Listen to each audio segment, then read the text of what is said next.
your favorite bathroom? What toilet do you feel most comfortable doing your business at? The one at home, I hear you say? I get that.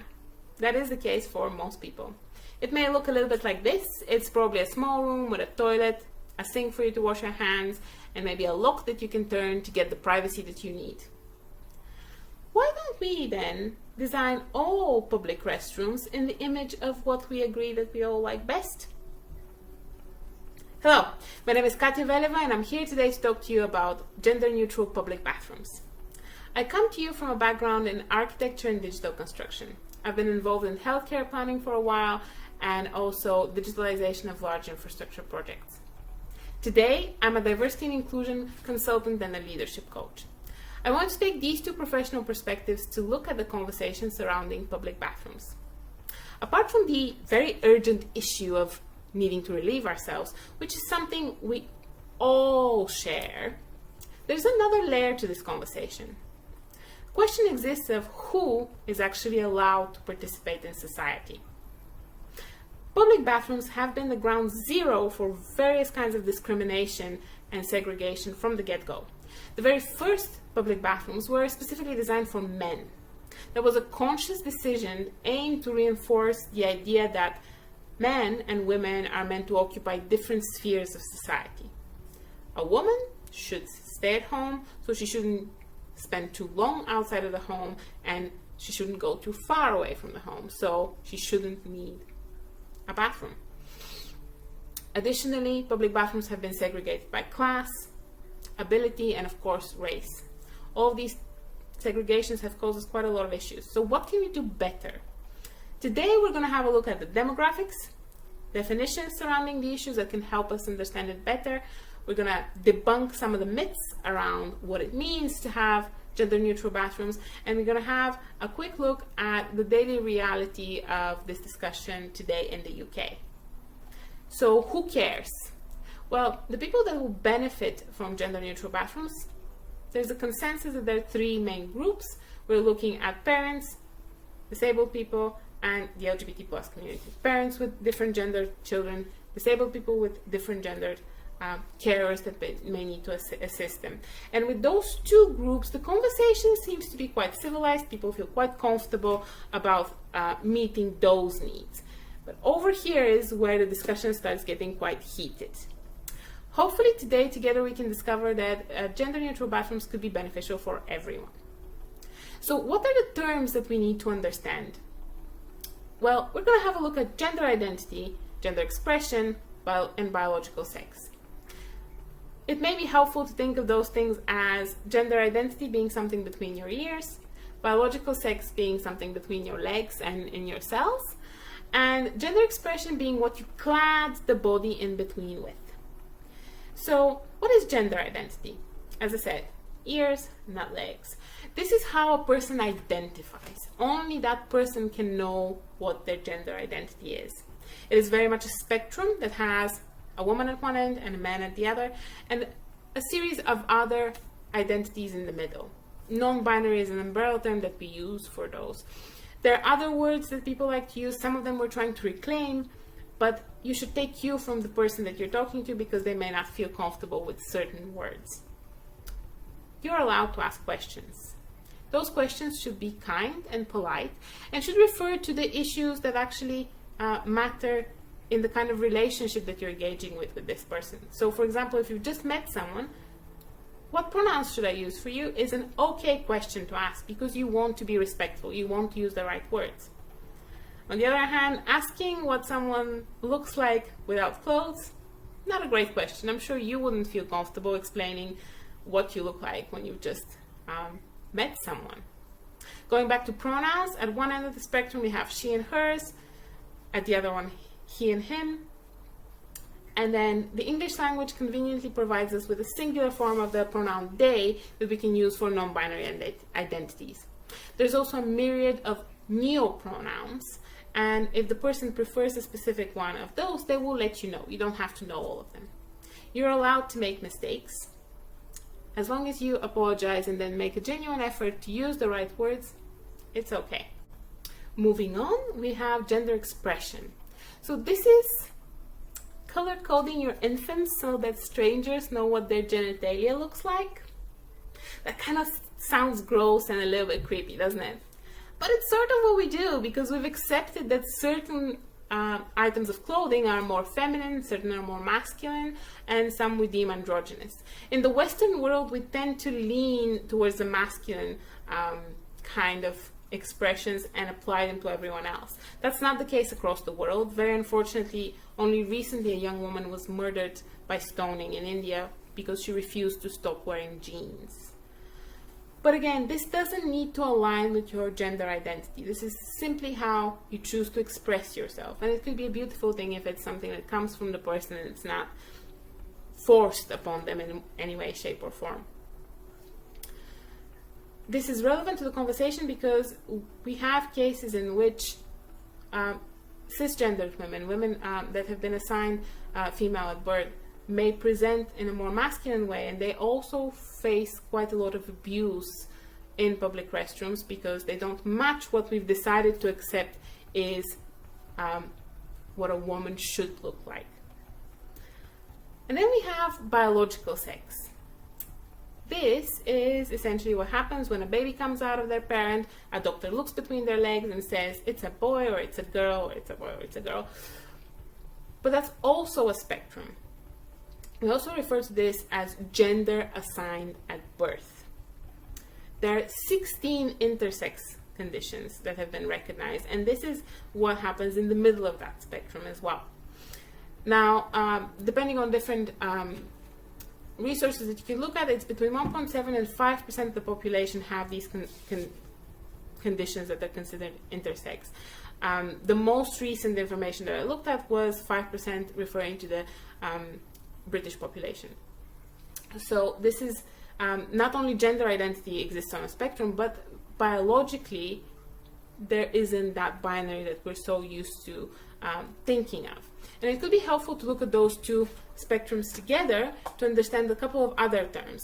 Now, for example, if you identify with the gender that you have been assigned at birth, in that case you're a cis person, so a cis female. If that's not the case, if you're not aligning in that sense, then you're a trans person. So this is the understanding that we need to have for biological sex. All those things seem to be dismissed as trends, as something new for the kids on TikTok to deal with. But the reality is not that. Actually, there has been gender diverse communities across the world, across history. This is a map showing all of the recorded cultures that have gender diversity beyond the male and female gender. And a lot of them have very, very old history. I'm just going to have a quick look at two of them. In North America, there's an umbrella term that refers to gender identities across different Native American cultures called Two-Spirit. So these are people that contain within the same person the spirits of both a man and a woman. Pre-colonial history of that is rich, and these people existed and were very much respected in Native American societies and celebrated as people with unique perspective. Similarly, in pre-Christian Samoan societies, we have Fa'afafine and Fa'afatamas, which are the two additional genders that they have, roughly translated meaning in the manner of a woman or in the manner of a man. These were again fully accepted gender identities that had special roles in societies and were very respected as carers and educators as well. So we're definitely not looking at something new, something that's a trend, but a historic tradition of understanding gender in a much more complex and rich way. So having an understanding of those things, now we can kind of look at the myths that surround what it means to have a gender-neutral bathroom. We often talk about these spaces, and there's the argument that, oh, it's not going to be fun to share a bathroom with the boys because they're gross. And the kind of general idea of the gender mystique that ladies don't do certain things that may smell or have weird sounds attached to them. It's not a terribly beneficial way of thinking, but also there is zero scientific data to relate gender assigned at birth or gender identity to how clean someone is. On the other hand, we very well know that single stalls with wash hand basins contained within them are way more hygienic. And we've learned the value of that in the last couple of years, for sure. Another issue that we talk about often is the speed. It is known that people that have been assigned male at birth may be using the bathrooms for much shorter periods of time, and people who have been assigned female at birth and may be experiencing menstruation, pregnancy, or menopause may use the bathrooms more often and for longer periods of time. Scientific research, however, proves that gender-neutral bathrooms reduce the average waiting times, and that becomes clear when you just look at how public bathrooms are being planned. Even though we know that people that may go to the men's room will use it far less frequently and quicker than people who may go in the ladies' room, we still usually plan them in the same kind of space, symmetrically with the same provision. And that's where we get the huge lines at the ladies' room where barely anyone's using the men's room. I know that I've definitely used the men's room a couple of times when the line's been too long. And if it is the case that the bathrooms are gender neutral, we really see reduction in waiting times and much more efficient use of space. In terms of planning, gender neutral bathrooms are definitely the better solution. Now, often we are concerned whether they'll be culturally sensitive for everybody that needs to use them. One of the solutions for gender neutral bathrooms is that single stall with a wash hand basin inside, and that essentially provides for a space that's used by one single person. So if gender segregation is needed, they have it in that space. Additionally, Muslim leaders within the UK don't support gender segregation.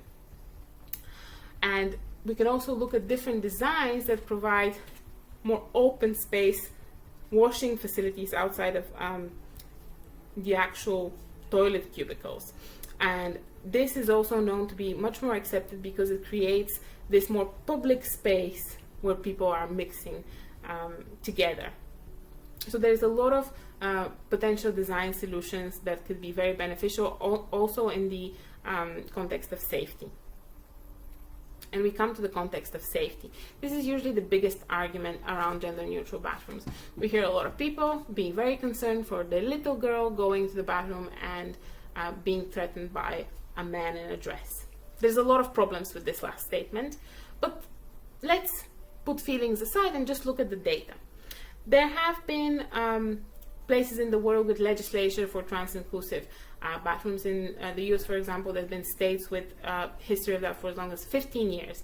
There have been zero recorded cases of sexual abuse of cis women and girls by trans and non-binary people. None of that's been happening.